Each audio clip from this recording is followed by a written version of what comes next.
两胞胎娃。你要两胞胎，好。可是两胞胎这样子的话，要符合你生男生就，等一下哦，一包。哎，等一下，不会吧？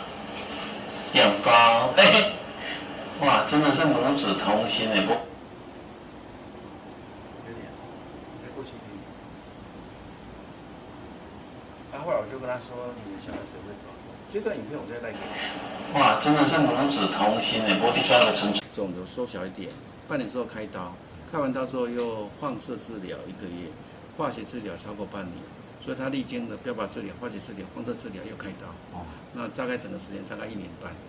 那这是到39岁这一年，他小心翼翼的跟他的癌科一个陈教授说，我不可以生孩子，因为我已经10年了。那位陈教授说，你追踪看起来数据都很漂亮，应该是可以，但是我现在用了一个胎膜细分，这个是会造成胎儿畸形。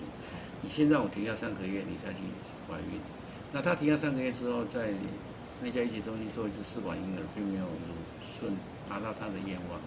那最近他因为也是11岁了，那他一直都嫁来从大陆嫁来台湾11年都没有孩子了，他现在也很想要孩子，所以最近来问我。那我根据他的资料就说，我有一定的把握让你怀孕。我那时候还跟他打赌1块钱，我说我保证你怀孕。那他也给我在手术前给我一个感谢函。不过在这个当中，我最担心的是动症激素会不会让他的乳癌复发？但是我说试管婴儿动症激素一定会上升嘛，所以我让他写切结是说，这一次不得不用动症激素，如果复发，我不会告蔡医师。就是讲得很直白啦，我讲一个所以再就是刚刚这位2点，第一个就是说怀孕当中的荷尔蒙的变化跟怀孕当中的免疫系统的变化，对妈妈产生了一个保护，所以免于癌症的攻击。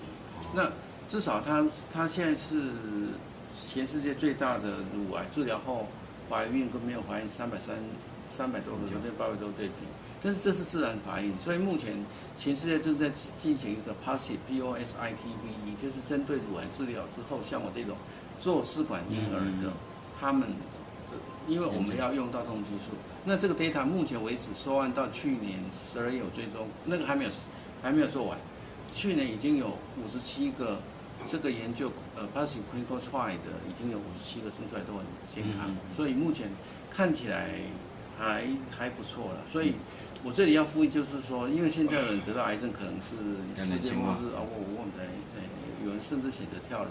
那但是像这个病人，他得到癌症，他不像命运起舞，他打败癌症，而且他打败10年的不孕症。所以乳癌的病人，不管你是一亚阳性或一亚阴性，你还是可以勇敢求治。目前的研究报告说，你怀孕不会让你少活几年，甚至会让你多活好几年。